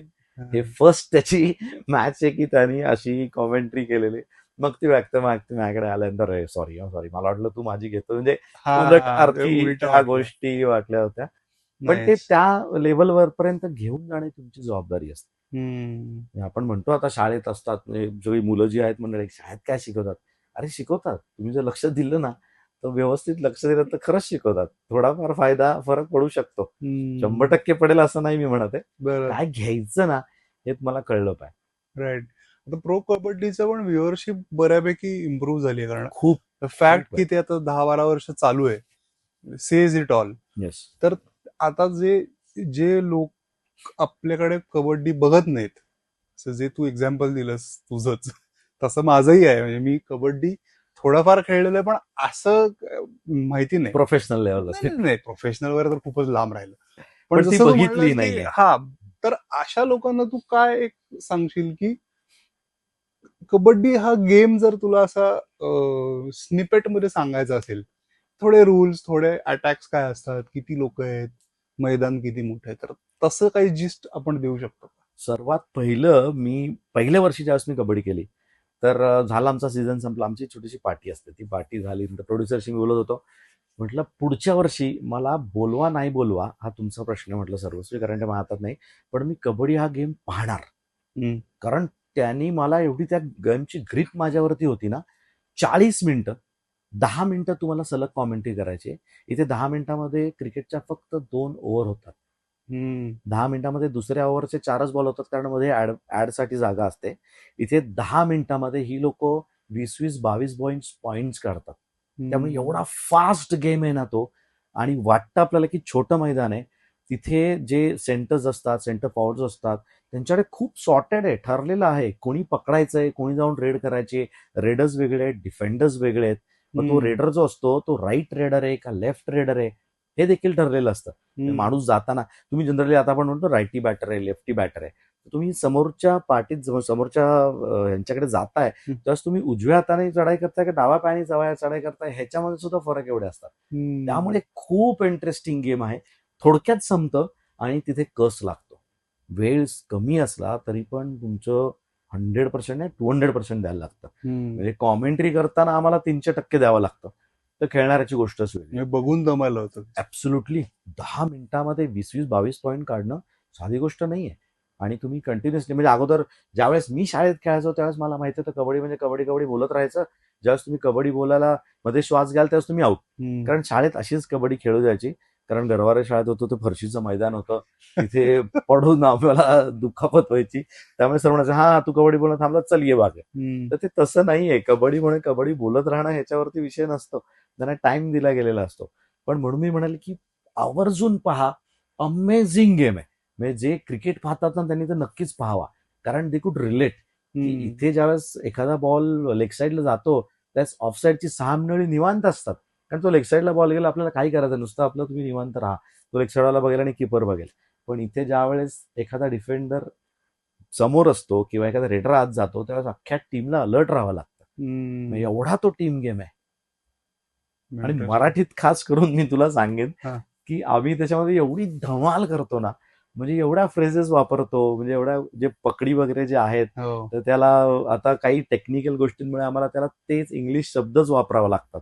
पण त्याच्यामध्ये आम्ही इतक्या तऱ्हेतऱ्हेच्या गोष्टी करतो. आणि प्राऊडली मी सांगू शकतो तुला आता जेवढ्या 10, 12, 14 टीम आहेत त्या टीममध्ये महाराष्ट्रीयन व्यक्ती 3-3, 4-4 आहेत महाराष्ट्राचे प्लेयर प्रत्येक टीम मध्ये. आणि त्यांच्यावरती बोली ही खूप चांगली चालते. असं डिबेट आहे. हा डिबेटेबल प्रश्न आहे की हरियाणवी म्हणतं आम्ही कबड्डी चालू केलंय. तेलुगूवाले म्हणतात की आमच्याकडे पहिल्यांदा झालंय. तर खरं कबड्डीचा जर तुम्ही पाहिला इतिहास तर तो महाभारतामध्ये त्याच्याविषयी लिहिलं गेलेलं आहे की तिथे हा स्पोर्ट खेळला गेलाय महाभारतामध्ये. त्यामुळे कोणाचा आहे कोणाचा नाही ह्याच्या दुय्यम. पण तसं पाहायला गेलं तर नंतर ते महाराष्ट्रात जास्त रुजलं. फक्त मुंबई बेल्टमध्ये जवळपास एक 450 ते 500 क्लब आहेत कबड्डीचे. आणि संध्याकाळचं कबड्डी खेळलं जातं. एक कारण असं पण असेल की जागा अभावी तुम्हाला तसं छोटं मैदान लागतं. पुण्याच्या एवढे क्रिकेटची मैदानं तिकडे नाहीयेत किंवा महाराष्ट्रात इतर ठिकाणाच्या पेक्षा. पण कबड्डी आज तिथे एवढी खेळली जाते आणि एवढे कबड्डीचे प्लेयर्स महाराष्ट्रात तयार होतात. ही फार मोठी गोष्ट आहे. Wow interesting. कबड्डी पण बघायला पाहिजे. अजून कुठला स्पोर्ट असा आहे की ज्याच्यात तुला कॉमेंट्री करायची पण अजून ती आय थिंक ती गॅप आहे किंवा ती संधी मिळाली नाही किंवा ते नाहीच अजून मराठीत चालू झालेलं. अगदी माझ्या मनातला प्रश्न आहे हा. मला करायचं तर मला F1 ची करायची. Formula one race. कारण मी स्वतः ऍक्च्युअली ऑटोमोबाईल इंजिनियर आहे. त्यामुळे माझं गाड्यांचं प्रेम थोडं वेगळंच आहे. आणि तो स्पोर्ट इतका भयानक आहे. भयानक म्हणजे सर्वच अर्थाने तो भयानक आहे. फास्ट तर आहेच आहे. एवढ्या टेक्निकल गोष्टी त्याच्यामध्ये आहेत आणि त्याच्याविषयी तुम्ही एवढं काही बोलू शकता ना. कारण आता असं वाटायला लागलं की तुम्हाला क्रिकेटविषयी बोलून किती बोलणार तुम्ही. बॉल झाला, बॅट झाला, विकेट झालं, प्लेयर्स झाले. पण तिथे असं म्हटलं तर स्टेअरिंग वरतीच तुम्ही 2 तास फक्त स्टेअरिंग विषयीच बोलू शकाल. 1-2 तास फक्त व्हील्स विषयीच बोलू शकाल. 2 तास फक्त त्याच्या गिअरबॉक्स विषयीच बोलू शकाल. किंवा 2 तास फक्त तुम्ही राईट कॉर्नर्स तो कसे घेतोय, कुठला ब्रेकिंग करतोय, पुढचा मागचा ब्रेक दाबतोय त्याच्याविषयीच बोलू शकाल. बोलण्यासारखं त्या गोष्टीमध्ये खूप आहे. आणि it's really fun to watch F1. पण ते मराठीत होईल का मला खात्री नाहीये. पण आणि त्याची ऍक्च्युअली F1 रेस जेव्हा तुम्ही बघता त्याच्या आधी क्वालिफायर्स असतात. हो, शुक्रवार शनिवार. सो तो तसा लॉंगिश एक्झॅक्टली गेम आहे. आणि महत्वाचं म्हणजे काय आहे, दर रेसला तुम्हाला नवीन व्यक्ती सुरू करू मिळते. फ्रायडेला तुम्ही क्वालिफायर जर केल्या असं नाहीये की तुम्ही जगात नंबर 1 आहात तर आता तुम्ही प्रत्येक वेळा पोडियममध्ये सुरुवातीला पहिलेच याल. तुम्ही स्वतःला प्रूव्ह करा. शुक्रवारी करा, शनिवारी करा आणि मगच रविवारी ती तुम्हाला लाईन ठरते. पहिलं कोण, दुसरं कोण, तिसरं कोण, चौथं कोण. म्हणजे लुईस हॅमिल्टन सारखी व्यक्ती सुद्धा 6व्या 7व्या नंबरवरती असते बऱ्याच वेळा. नॉट कारण आता तसं पाहायला गेलंय he is the master of all this games. तरी पण तो 6व्या नंबरवरून सुरू करतो कारण शुक्रवार शनिवार त्याचा खराब गेलेला असतो. हे खूप चांगलं आहे ना की तुम्ही आज काय आहात तुम्ही त्यावरती तुमचा विषय म्हणजे सगळ्याच स्पोर्ट्समध्ये ऑब्व्हियसली ते असतात, इंटरेस्टिंग आहे. पण पण इथे ही एक F1 is गोष्ट good. महत्वाची ऑब्व्हियस. F1 इज इंटरेस्टिंग कॉमेंट्रीसाठी, म्हणजे कॉमेंट्रीसाठी मला खास कारण की मजा येईल. आता F1 बरेच लोक फॉलो पण करतात, हो. आपल्या हम्म. मराठी लोक असं आपण म्हणू. पण म्हणजे आता सहज मला सुचलं की जरी तो इंडिव्हिज्युअल दिसत असला, रेस एकटाच माणूस येस करतोय, येस. पण त्यांची टीम केवढी असते सोबत. मिनिमम 150 लोक असतात एक्झॅक्टली.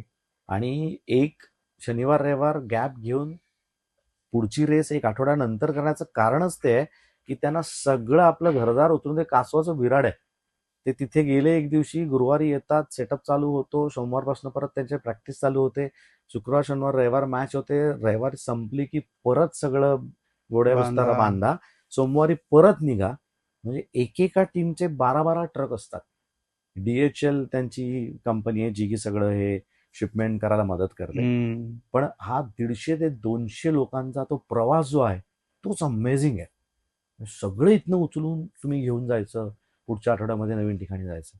भारी आहे. सांगायला आणि बोलायला भरपूर आहे याच्यात खूप ऍक्च्युली. गोष्टी खूप आहेत. कारण की ते जे आता त्याला मला एक्झॅक्टली पिट स्टॉप जो आहे, तर गॅरेज त्याच्यामध्येच तुम्ही कितीतरी गोष्टी घडत असतात आणि लिटरली 2-3-4 सेकंदामध्ये ते सगळं घडत असतं. ही 8 ते 12 लोक गाडीवरती काम करतात. Exactly. 3 सेकंदात गाडी बाहेर काढतात, 4 It's चाकं crazy. बदलतात, पेट्रोल टाकतात, त्याचं वायझर साफ करतात, अजून काय तुटलं फुटलं असेल ते नवीन करतात आणि बाहेर जाते ती गाडी. क्रेझी अमेझिंग गोष्ट आहे. इवन त्यांचं म्हणजे मी मध्ये वाचत होतो की रेस टू रेस त्यांचा फिटनेस जो आहे ड्रायव्हरचा, याच्यात पण खूप इंटरेस्टिंग गोष्टी घडतात. वेट लॉस 4 ते 5 किलो वजन कमी होतं एक मॅच ना. एक त्यांची जी 70 किंवा 60 डिपेंड्स किती मोठा ट्रॅक आहे, पण ऍव्हरेज पकडला तर 65 ते 60 लॅप्स त्यांना मारावंच लागतात, कारण तुम्ही तेवढी रेस कव्हर करायला लागते, तेवढे किलोमीटर तुम्हाला ड्राईव्ह करायला लागतं. तर त्या 2.5-3 तासामध्ये 4 तासामध्ये 4-4 किलो वजन कमी होतं त्या व्यक्तींचं. आणि आपण सगळेच गाडी चालवतो, सगळ्यांना गाडी चालवायला येते, पण आता मी म्हणतोय म्हणून असा एक प्रयत्न करून बघा की डावा पाय तुमची ऑटोमॅटिक असेल तर तुम्ही उजव्या पायाने ऍक्सिलेटर देता, उजव्या पायानेच ब्रेक दाबता. तसं न करता मॅन्युअल जरी असली तरी डाव्या पायाने ब्रेक दाबायचा प्रयत्न करा आणि जमतंय का बघा. त्यांच्या उजव्या पायात ऍक्सिलेटर असतो, डाव्या पायात फक्त ब्रेक असतो, आणि ऑटो गाड्या तुम्ही हाताने त्याची गिअर चेंज करता. पण एकदा तूही करून बघ की गाडी चालवताना डाव्या पायाने अंदाजच येत नाही, बिलकुल अंदाज लागत नाही. इंटरेस्टिंग. ती लोक काय दर्जाची आहेत, ऍथलीट म्हणून तर सलाम आहे त्यांना. म्हणजे फिटनेसचे फार अगदी, त्यांना एवढे पैसे मिळतात, एवढी प्रलोभन आहेत आजूबाजूला, पण ती सगळी बाजूला ठेवून ही मंडळी जो काय मेहनत करतात ना, क्रेझी, टू मच. भारी आहे. पण मग ह्याचा आता I don't know how feasible that is, but समजा एक आता तुझंच एक चॅनल जर का F1चं काढलं, येस, की ज्याच्यामध्ये जसं आपण मगाशी म्हटलं की टीव्हीवरती F1 लावायची, म्यूट करायची आणि मराठी कॉमेंट्री चालू.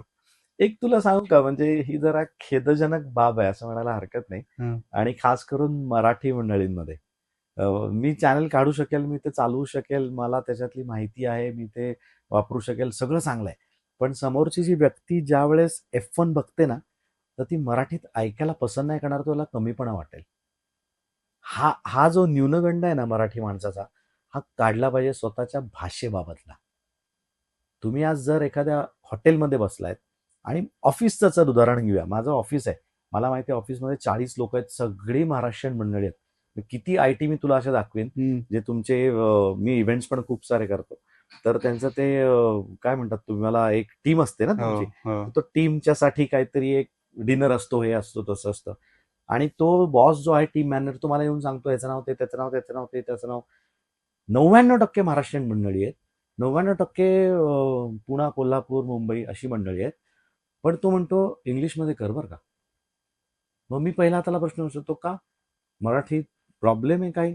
F1 जर सुरू झालं तर हिंदीमध्ये लोक ऐकत नाहीत, हिंदीमध्ये नाहीये, पण जी मंडळी आता करतायत, जेवढे बरेच लोकांचे चॅनल्स आहेत, त्यांचं इंग्लिश तू ऐकशील ना तर हॉरिबल आहे. तू 3 मिनिटं ऐकू शकणार नाहीत त्यांची बडबड. त्यांना वाटतं मी ओरडाआरडा करतो आणि मला प्लेयरची नावं चांगली घेतली गेली म्हणजे मला यातलं खूप माहिती आहे. इतकं भयान इंग्लिश असतं त्यांचं. माझं प्रांजळ मत आहे, ज्या भाषेवरती तुमचं प्रभुत्व आहे ना त्याच्यात करा. माझं मराठीवरती आहे. मी मराठीमध्ये जास्त चांगल्या प्रकारे लोकांना समजवू शकेल असं मला वाटतंय. तर मी ते मीडियम घेऊन, ते माध्यम घेऊन तुमच्यापर्यंत गोष्टी पोहोचवायचा प्रयत्न करेन. पण समोरचा ज्यावेळेस ऐकायला येईल तेव्हा मराठी आहे का इंग्लिश लाव. आणि तू पण माझ्यावर ऍग्री करशील मला वाटतं या गोष्टी. 4 लोक असतात तसं पण इंग्लिशकडे पहिले वळतो, मराठीकडे होत नाही. पण हेच TTK बाबत मी सांगतोय. 4 लोक असतील तमिळ, तेलुगू, कन्नड, आवर्जून तर ते कन्नडवाल्यांना समजच तेलुगू, तरी पण ते तेलुगू जात नाही, ते कन्नडच पाहतील. हे तमिळच पाहतील आणि हे तेलुगूच लावणार. सो आता F1 जर आपण लावलं तर आपल्याला लँग्वेज स्विच नाही करत नाही, फक्त इंग्लिशच आहे. F1 मध्ये ऍक्च्युली सर्वात खेदजनक दुसरी बाब अशी आहे, एवढा चांगला स्पोर्ट असून तो स्टार स्पोर्ट्सकडे नाहीये. कारण काय त्यांचे इश्यूज असतील. फॅन कोड वरती फक्त येतो, तोही तुम्हाला वेगळा पास घ्यावा लागतो. कारण त्यांची आस्क तेवढी आहे. ते म्हणतात तुमच्याकडे दाखवायचं तर आम्हाला एवढे पैसे लागतील आणि तेवढी रिकव्हरी चॅनलवाले करू शकत नाहीयेत as far as F1 is concern. त्यामुळे मग थोडासा स्पोर्ट मागे पडलाय. पण हा महत्वाचा मुद्दा आहे. म्हणजे उद्या आपण जरी म्हटलं की आपण F1 विषयी खूप चांगल्या गोष्टी, म्हणजे मी इतक्या गोष्टी सांगू शकतो टेक्निकली त्यांना मराठीमध्ये, की त्यांना इंग्लिशमध्ये कोणाला माहीत पण नसतील किंवा कोणी त्या गोष्टींना हात पण घालू शकणार नाही. पण पाहणार आहेत का, कारण ते इंग्लिशमध्ये नाहीये. हा थोडासा एक कन्सर्न आहे माझा, की आपण स्वतःहून त्यातनं पुढे जायला पाहिजे. आपण म्हणतो आपल्या पोरांना इंग्लिश मीडियममध्ये शिकवा, त्यांची मराठी बोलायची वांदे आहेत आजकाल. मराठी धडा वाचायला दिला 9वी 10वीतल्या आज एखाद्या विद्यार्थ्याला, तर तो त्याचं पोस्टमॉर्टम करतो. नाही वाचायला येत मराठी. नंबर्सचा पण घोळ आहे. 76 92 म्हणजे मोबाईल नंबर सांगताना जर 89 म्हटलं, 89 इंग्लिशमध्ये सांग ना. मराठीमध्ये मोबाईल नंबर सांगितला तर गारटतो अक्षरशः. काय परत एकदा जरा. नाही रे, पण हा विचार करण्याचा मुद्दा आहे. अगदी इट इज. आपण आता जो पॉडकास्ट एवढं छान आहे मराठीमध्ये तू करतोस आवर्जून, म्हणून मला खरं इथे सांगावंसं वाटलं की हा एक मोठा मुद्दा आहे. म्हणजे आपण का समजायचं मराठीला कमी, किंवा असं 4 लोकात मराठी नाही बोललो तर म्हणजे. आणि हे खूप होतं म्हणजे जिथे, आणि सगळी शिकली सवरलेली लोक महाराष्ट्रीयन आहेत, मराठी आहेत. F1 ला आणि आहेत आपल्याकडे पण व्ह्युअर्स आहेत, ऍक्च्युली व्ह्यूज आहेत, खूप आहेत. म्हणजे ते अगदी रेसच्या लोकेशन नुसार, टायमिंग नुसार पाहून, हो, रात्री अपरात्री जागणारी लोक आहेत. अगदीच आहेत, नक्कीच आहेत. हायलाइट्स किंवा ऍटलिस्ट करूया आपण, तुला इंटरेस्ट असेल तर आपण काहीतरी करूया.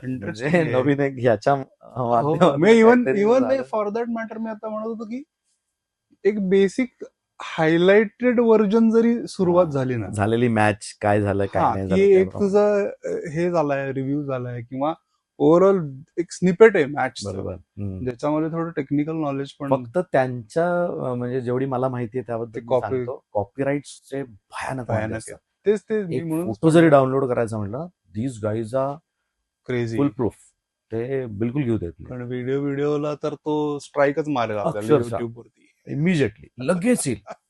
ते त्यांनी तेवढा ऍडव्हान्स करून ठेवलाय. नाही, दॅट इज ट्रू. पण आता मला असं विचारायचं होतं की इतर भाषांमध्ये होतं का, फॉरगेट इंडियन लँग्वेजेस मध्ये तर होत नाही F1चं, पण इंग्लिश सोडून अजून कुठं होतं? स्पॅनिश आहे, फ्रेंच आहे, जर्मन आहे. त्याचं महत्वाचं कारण मला असं वाटतं, कारण स्वतःचे ड्रायव्हर्स आहेत. आपला नरेंद्र कार्तिकेयन गेला त्यानंतर कोणच गेलं नाहीये. त्यांचे ड्रायव्हर्स आहेत. आणि बऱ्याच लोकांना माहित पण असेल, तुलाही माहिती असेल, की F1चा ड्रायव्हर होणं हे गाडी चालवणं म्हणून होणं हे असं नसतं. तुम्ही ह्याचा भार उचलावा लागतो. इन द सेन्स तुम्हाला पैसे आणावे लागतात. तुम्ही जर त्याचा ड्रायव्हर तुम्हाला व्हायचंय, जर तुमच्या टीमचा 100 रुपये खर्च आहे, तर ते म्हणते असे चालवणारे 10 लोक समोर आहेत, ते प्रत्येकाला विचारतात 100 रुपये खर्च आहेत, तू 80 आणतोयस का, तू 85 आणतोयस का, तू 90 आणतोयस का. आणायचं म्हणजे खिशातनं द्यायचं असं नाही. आज आपण शाहरुखला ब्रँड म्हणून का पाहतो, शाहरुखनी जर KKRची टीम घेतली आहे तर त्याला माहिती की त्याच्यावर 100 लोक आहेत की ते त्याला पैसे द्यायला तर की आमची ऍड करा, आमची ऍड करा, आमची ऍड करा. बरोबर. त्यामुळे त्या ड्रायव्हरचं एवढं वजन पाहिजे की त्याच्या नावावरती इकडनं पब्लिक उड्या मारलं पाहिजे की माझी ऍड घे, माझी ऍड घे, माझी ऍड घे. म्हणून तो ड्रायव्हर होतो. तर त्याकरता जसं तू म्हणतोयस की हम्म. इंग्लिश मराठी म्हणजे इंग्लिश व्यतिरिक्त दुसऱ्या भाषेत तर तिथे आहेत, कारण त्यांचे ड्रायव्हर्स आहेत स्वतःचे त्या भाषेतली तिथली मंडळी, त्यामुळे ते ऑब्व्हियसली चालतं. तिथे चालतं ते. आपल्याकडनं जर कोणी गेलं इंडियातला तर ट्रॅक पण बंद झाला. दिल्लीला जो होता वाटलं होतं की आता सुरुवात झाली भारतामध्ये येत आहे, ते ते पण ट्रॅकही बंद गेला. झालं. त्यामुळे ती पण एक शक्यता कमी झाली. नाईस. गुड, पण आपण वेगळ्याच टॉपिककडे वळलेलो आहोत. म्हणूनच पॉडकास्ट म्हणतात याला. अचानक F1 फोकस झाला good good, something new. Nice. नाही पण लेटस मला ऍक्च्युली कॉपीराईट वगैरेच मेन प्रॉब्लेम होता, तर तो आपण बघूया. आय डोंट नो, कारण आपण बोलणार ना, जर आपण मर्सिडीज विषयी बोलतोय तर ती मर्सिडीज जेव्हा समोर दिसणार ना त्याच लोक रिलेट करणार, हे असं माझं तरी म्हणणं आहे. हो. तुझं माझे चेहरे पाराला ते लोक तर काही देणार नाही. नाही. आपण जे बोलतोय, जे आता एखादा ड्रायव्हर लुईस हॅमिल्टन जर आपण बोलतोय तर लुईस दिसला पाहिजे. मग तो जर तुम्ही त्याचा मर्सिडीजचा फोटो दिलात तर पॉईंट नाही, त्याला मर्सिडीज सोडून 2 वर्ष झाले, तो तर फेरारीत आलाय, हॅज टू बी फेरारीचा फोटो, पण तो मिळणार का? किंवा नाही, मॅच लाईव्ह स्ट्रीम पण आपण म्यूट वरती टाकली तर कॉपीराईट काय फॅनकोड पडतोय बद्दल का, आपल्याला फॅनकोड बरोबर बोलावं लागेल. तो बघायला लागेल. कारण की नाहीतर तसं येऊ शकतं. नाहीतर काय, पडला तर पडला स्ट्राईक ह्या तत्वावरती एक्सपेरिमेंट म्हणून करायचं, Let's see. असं काहीतरी काहीतरी झालं तर चांगलंच आहे.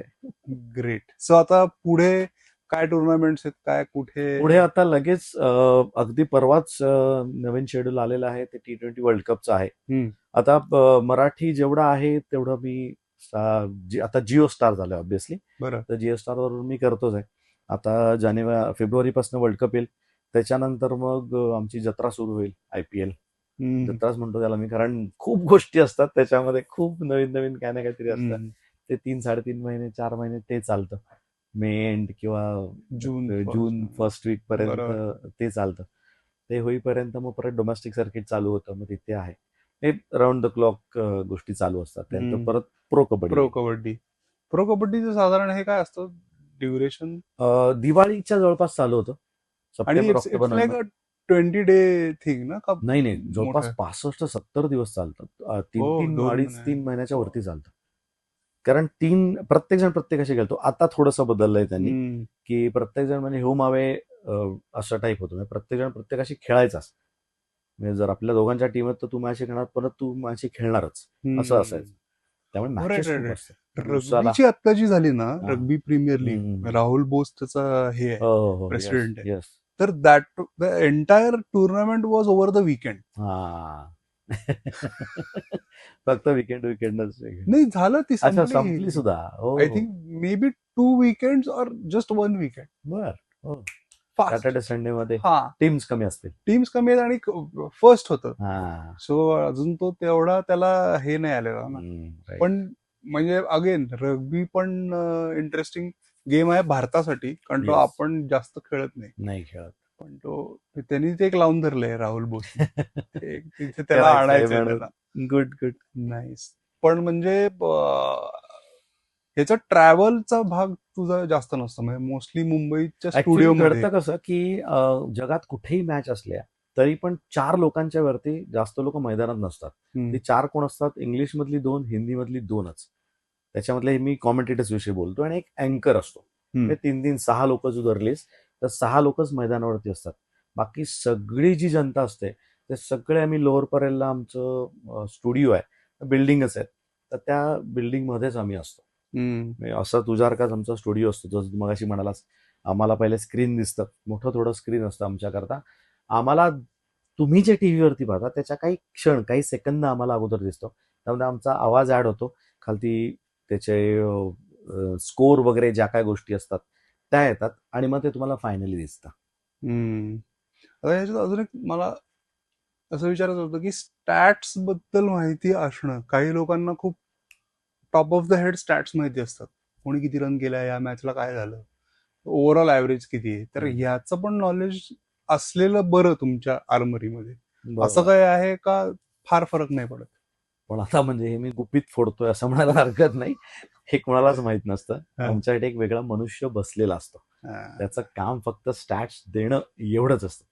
समजा आता एक स्क्रीन आहे ज्याच्यावरती मॅच देते, बाजूला एक छोटा टीव्ही असतो, त्याला आम्ही फ्रूट मशीन बोलतो. त्या फ्रूट मशीनमध्ये प्रत्येक बॉलचे डिटेल्स आम्हाला, म्हणजे स्कोर कार्ड कसं असतं तुमच्यासमोर, समजा थोडक्यात एक अजून डिटेलमध्ये ते स्कोर कार्ड असतं. मागचा बॉल किती स्पीडनी पडला, त्याला किती रन आली, त्याच्या अगोदरच्या ओव्हरमध्ये काय घडलं, हे चालू असताना, म्हणजे मी खरं तुला एक 2-3 फोटो पण आपण दाखवूयात. त्याच्यामध्ये आमचा जो हेडसेट असतो आणि जो कन्सोल असतो तो खूप वेगळा असतो. एक तर लिप माईक आम्ही लोक वापरतो. हो. तर जो कन्सोल फोटोमध्ये दिसतोय, तर त्याच्यामध्ये 5 ते 6 बटणं असतात. तर त्या 6 बटनांचं वेगळं वेगळं काम आहे. म्हणजे तेवढे आवाज तुमच्या कानामध्ये कंटिन्युअस येत असतात. तुम्ही ज्यावेळेस लाईव्ह कॉमेंट्री करताय त्यावेळेस दोन्हीकडनं, इकडनं तुम्ही ऍडजस्ट करू शकता, इकडं हा पाहिजे का, तिकडं तो पाहिजे का दोन्हीकडे आवाज पाहिजे.